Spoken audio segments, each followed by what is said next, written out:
مجھے اس کی بات نامناسب لگی تھی۔ میں بولا تم کیا کہہ رہے ہو؟ تو اس نے اپنی بیٹی کی تصویر میرے سامنے رکھ دی تھی اور بولا اگر تم اس سے شادی نہیں کرو گے تو میں پیسے لے کر کسی بھی شخص سے اس کی شادی کر دوں گا۔ دراصل میری شادی بہت کم عمر میں ہوئی تھی۔ میں تقریباً 22 برس کا تھا اور میری بیوی 18 برس کی تھی۔ ہم دونوں ایک دوسرے کے ساتھ بے حد خوش تھے، مگر پھر وہ اولاد پیدا کرتے وقت انتقال کر گئی۔ نہ اولاد بچی اور نہ ہی بیوی۔ میں نے اپنی بیوی کے ساتھ وفا نبھائی اور 65 برس کی عمر ہو جانے کے باوجود بھی دوسری شادی نہیں کی، مگر اب مجھے تنہائی کا احساس بڑی شدت سے ہوا تھا۔ جی چاہتا تھا کہ کوئی میرا بھی ہو جس سے میں اپنا دکھ سکھ بیان کر سکوں، میں کسی کی سنوں اور کوئی میری سنے۔ میں راحیلہ کے باپ کی باتوں میں آ گیا اور شادی کے لیے ہاں کر دی تھی۔ شادی کی رات راحیلہ نے میرے منہ پر تھپڑ مارا اور بولی میں تمہاری کبھی بھی نہیں ہو سکتی، تمہیں شرم آنی چاہیے، اپنی بیٹی کی عمر کی لڑکی کے ساتھ شادی کرتے ہو۔ اب وہ ہر رات مجھے بے عزت کرتی اور چیختی چلاتی ہے۔ اسی وجہ سے مجھے اپنا خود کا گھر بھی چھوڑنا پڑ گیا تھا۔ لوگ مجھ پر شک کرتے تھے کہ شاید میں اپنی بیوی پر ظلم کرتا ہوں، میں یوں ہی گھر بدلتا رہتا ہوں۔ لوگ راحیلہ کی وجہ سے مجھے جینے نہیں دیتے۔ اب یہ میرا چوتھا گھر ہے۔ میں نے یہاں آ کر اس کے سامنے ہاتھ بھی جوڑے تھے کہ آخری عمر میں مجھے یوں ذلیل مت کرو، تمہیں خدا کا واسطہ ہے مجھے جی لینے دو۔ مگر وہ یہاں آ کر بھی اپنی حرکتوں سے باز نہیں آئی۔ لیکن آپ کو ایک بات بتاؤں، اس میں راحیلہ کا بھی کوئی قصور نہیں ہے۔ وہ ذہنی طور پر بیمار ہو چکی ہے، اس کا علاج بھی چل رہا ہے، وہ لوگوں کو زخمی بھی کر دیتی ہے، اسی لیے میں باہر جاتے وقت تالا لگا کر جاتا ہوں۔ میں یہ سب باتیں سن کر دنگ رہ گئی تھی۔ میں نے بڑے غور سے جمشید کی طرف دیکھا تھا، اسے دیکھ کر یہی لگ رہا تھا کہ وہ سچ کہہ رہا ہے۔ تب میں بولی آپ سے ایک درخواست کروں؟ وہ بولا جی جی حکم کرے۔ میں بولی آپ راحیلہ کو بند کر کے نہ جایا کریں، میں اس سے بات کرنے کی کوشش کروں گی، ہو سکتا ہے اس کی حالت میں کچھ بہتری آ جائے۔ جمشید بھی پریشان ہو گیا تھا۔ وہ بولا آپ نے ابھی اس کی حالت دیکھی نہیں ہے، جب اسے غصہ آتا ہے تو وہ اس قدر جنونی ہو جاتی ہے کہ میرے لیے بھی سنبھالنا مشکل ہو جاتا ہے۔ ہو سکتا ہے کہ وہ آپ کا کوئی نقصان کر دے۔ میں آفس ہوتا ہوں اور پیچھے سے وہ آپ پر حملہ کر دے تو قصوروار کون ہوگا؟ آپ مجھے اس کام سے معاف ہی کر دیں، میں یہ نہیں کر سکتا۔ میں بولی جمشید صاحب، اگر راحیلہ نے مجھے کچھ نقصان پہنچا دیا تو میں آپ کو قصوروار نہیں ٹھہراؤں گی، آپ بس میری یہ بات مان لیں۔ جمشید میری طرف بڑے غور سے دیکھتا رہا، پھر اس نے اپنی جیب سے چابی نکال کر مجھے تھما دی اور بولا آپ کو ہوشیار رہنا ہے، جیسے ہی آپ کو محسوس ہو کہ راحیلہ کو غصہ آنے لگے تو آپ فوراً باہر نکل جائیے گا۔ میں نے سر ہلا دیا تھا تو جمشید اٹھ کر چلا گیا اور تالا کھول کر میں اوپر والے پورشن میں آ گئی تھی۔ مجھے راحیلہ صوفے پر بیٹھی نظر آئی تھی۔ وہ کسی گہری سوچ میں گم تھی اور بار بار اپنے آنسو پوچھ رہی تھی۔ میں نے اسے پکارا تو وہ مجھے دیکھ کر اچھل ہی پڑی، پھر دل پر ہاتھ رکھ کر بولی آپ نے تو میری جان ہی نکال دی تھی۔ وہ بولی آپ یہاں کیسے آ گئیں؟ آپ کو چابی کیسے مل گئی؟ میں بولی بس یہ تمہاری ناصرہ باجی کا کمال ہے۔ راحیلہ رونے لگی تھی اور اٹھ کر میرے گلے لگ گئی۔ وہ بولی باجی مجھے بہت عرصے سے ایک ایسے بندے کی تلاش تھی جس پر میں سر رکھ کر رو سکوں۔ تمہیں رونے کی ضرورت نہیں ہے، تمہاری باجی تمہارے پاس ہیں۔ راحیلہ آج میں تم سے ضروری بات پوچھنے آئی ہوں۔ مجھے یہ بتاؤ کہ تم رات کے وقت چیخنے کیوں لگتی ہو؟ کیونکہ میں نے جمشید کی باتوں پر تو بھروسہ کر لیا تھا، مگر میں راحیلہ کی طرف سے بھی سچ سننا چاہتی تھی۔ مجھے ڈر تھا کہیں جمشید نے مجھے پاگل ہی نہ بنایا ہو۔ وہ گھبرا گئی، کہنے لگی نہیں میں تو نہیں چیختی، مجھے کیا ضرورت پڑی ہے، میں تو اپنی زندگی میں بہت خوش ہوں، جمشید میرا بہت خیال رکھتے ہیں۔ میں اس لڑکی کی باتیں سن کر حیران ہی رہ گئی تھی۔ کل جمشید نے اسے مارا تو یہ کچھ اور ہی کہہ رہی تھی، اور اب یہ اسے کیا ہو گیا ہے؟ وہ بولی آپ مجھے اپنا پورشن دکھائیں، آپ نے اس کی کیسی سجاوٹ کی ہوئی ہے؟ میں بھی اپنا گھر سجانا چاہتی ہوں تاکہ جب میرا شوہر گھر آئے تو اسے تازگی کا احساس ہو۔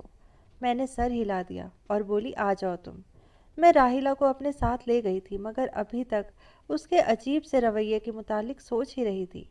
ہم دونوں نیچے آ گئے تو راحیلہ نے اپنا بازو میرے سامنے کر دیا تھا، اس پر جلنے کا نشان تھا۔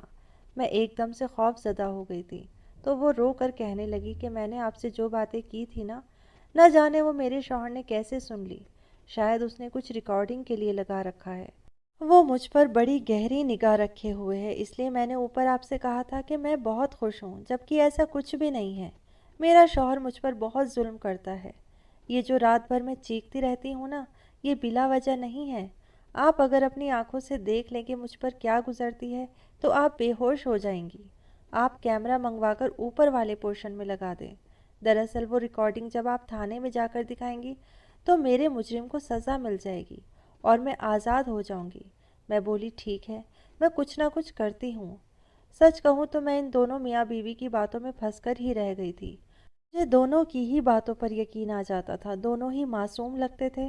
سچ تک پہنچنے کا ایک ہی راستہ تھا اور یہ کہ میں سچ میں کیمرہ اوپر والے پورشن میں لگا دیتی ہوں۔ خیر میں نے کیمرے کے لیے کسی سے کہہ دیا تھا۔ مجھے ہر رات چیخنے کی آوازیں ہی آتی رہتی تھی اور ہر صبح جمشید میرے سامنے رونے لگتا تھا، کہتا تھا کہ میری بیوی کی حالت بہت خراب ہوتی جا رہی ہے، جبکہ دن میں راحیلہ میرے سامنے روتی رہتی کہ مجھ پر ظلم بڑھتا ہی جا رہا ہے۔ مجھے اس پر ترس آتا، میں راحیلہ کا دل لگانے کے لیے ہر ممکن کوشش کیا کرتی تھی، اسے ہنر سکھاتی، اس سے باتیں کرتی، اس کو گھر کی سجاوٹ کے متعلق بتاتی، اس کو اپنا میک اپ کا سامان دکھاتی، قیمتی سامان، ہر چیز اس کو دکھاتی تھی کہ کسی طرح سے اس کا دل بہل جائے۔ وہ میرے ساتھ بہت خوش رہتی تھی۔ مجھے ان دونوں میاں بیوی کی بہت زیادہ فکر ہوتی تھی۔ میں چاہتی تھی کہ اگر جمشید مجرم ہے تو اسے جلد سے جلد سزا مل جائے اور اگر راحیلہ بیمار ہے تو اس کا علاج ہو جائے۔ کیمرہ آنے میں ایک دن رہتا تھا۔ آج شام میں نے بریانی بنائی تو سوچا راحیلہ کو دے آؤں۔ عموماً اس وقت میں اوپر والے پورشن میں نہیں گئی تھی۔ ابھی میں اس کے کمرے کے باہر ہی تھی کہ میرے کانوں میں راحیلہ کی کچھ آواز گونجی کہ تم راحیلہ کے ساتھ آنا، تم اس کی فکر مت کرو، وہ کمزور ہے، اسے قابو کرنا آسان ہے۔ میں یہ باتیں سن کر الٹے قدم لوٹ آئی تھی۔ اب میرے سامنے راحیلہ کا کردار ایک سوالیہ نشان بنا ہوا تھا۔ شاید راحیلہ غلط تھی، وہ ہر وقت اپنی کسی آشنا کو بلاتی اور جمشید کو قابو کر لیتی تھی، اور کیا پتہ جان بوجھ کر سسکتی ہو تاکہ لوگ جمشید کو برا سمجھے اور وہ اپنی منمانی کرتی رہے۔ کیمرہ آنے میں تو ابھی دیر تھی، اس لیے میں نے اپنی ایک دوست لیڈی کانسٹیبل کو فون کیا اور اسے سارے حالات سے آگاہ کر دیا تھا۔ میں بولی مجھے تمہاری مختصر سی ٹیم کی ضرورت ہے، تو میرے گھر آ جانا لیکن مکمل رازداری سے آنا۔ اس نے کہا ٹھیک ہے۔ میں کھانا کھا کر اپنی دوست کا انتظار ہی کر رہی تھی، پھر نہ جانے کیا ہوا کہ میری آنکھ لگ گئی اور آنکھ کھلی تو میں اسپتال میں تھی۔ میں نے اپنے ارد گرد حیرت سے دیکھا تھا۔ میری دوست میرے سامنے کھڑی تھی۔ میں بولی رضیہ میں یہاں کیسے آئی ہوں؟ وہ ہنسی اور بولی تم ایک بہت بڑا کارنامہ کر کے آئی ہو۔ کچھ عرصے سے ہمیں ایک شکایت مل رہی تھی کہ ایک گروہ بہت سرگرم ہے اور وہ لوگوں کے گھروں میں گھس کر چوری کرتا ہے۔ کل رات تمہاری وجہ سے وہ گینگ ہمارے ہاتھ لگ گیا۔ میں بولی وہ کیسے؟ میری دوست کہنے لگی ناظرہ جو تمہارے گھر کرایہ دار رہتے تھے وہ اسی گروہ کا حصہ تھے۔ ان کا طریقہ اور واردات یہ ہے کہ وہ بے سہارا عورتوں کے گھروں میں رہتے تھے اور ان عورتوں کو رجھانے کے لیے بیوی شوہر پر الزامات لگاتی تھی اور شوہر بیوی پر۔ سب عورتیں ان کے معاملوں میں الجھ کر سب کچھ بھول جایا کرتی تھی۔ تمہارے ساتھ بھی انہوں نے ایسا ہی کیا۔ تم نے خود راحیلہ کو اپنے گھر کی ایک ایک چیز دکھائی تھی، تم نے اسے اپنے زیورات تک دکھا دیے تھے۔ یہ تو شکر کرو کہ راحیلہ کی باتیں تم نے سن لی۔ کل رات انہوں نے تمہارے کھانے میں نیند کی دوا ملا دی تھی اور تمہارے گھر کی ایک ایک چیز لوٹنے کا ارادہ رکھتے تھے، یہاں تک کہ صوفے، واشنگ مشین، زیورات، کپڑے، ہر چیز چوری کرنے والے تھے۔ وہ تو ہم موقع پر پہنچ گئے اور تمہارا سامان چوری ہونے سے بچ گیا۔ میں نے رضیہ کی باتیں سنی تو دل سائیں سائیں کرنے لگا۔ لوگ کسی کے گھر کو لوٹنے کے لیے کس حد تک اداکاری کر لیتے ہیں۔ یہ تو اللہ کا شکر ہے کہ اس نے مجھے بچا لیا۔ اب تو کرایہ دار بھی رکھنے سے ڈر لگنے لگا ہے۔ اب میں تنہا ہی رہتی ہوں۔ مجھے لگتا ہے کہ بری صحبت سے تنہائی زیادہ بہتر ہے۔